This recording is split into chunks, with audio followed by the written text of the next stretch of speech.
กินกันเลยพี่น้องปลาส้มราดพริกปลาส้มราดพริกส้มปลาส้มราดพริกเลยพี่น้องซีนส้มหมูใส่หนังกับซีนหลอดเฮ็ดเองซีนหลอดแซ่บ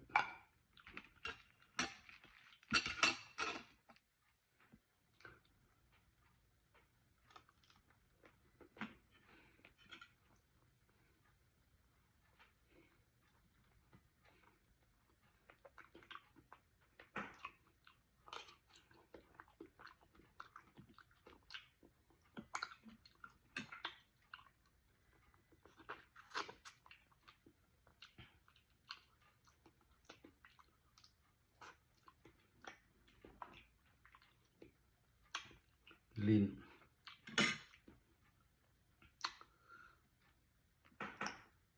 ปลาส้มปลา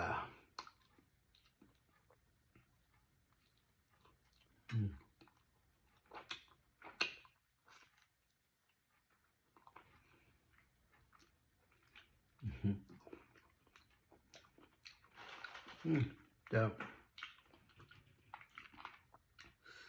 ที่บ่มีข้าวเหนียวจ้ำเข้าไปนะคักแล้วลูกเห็ดโดด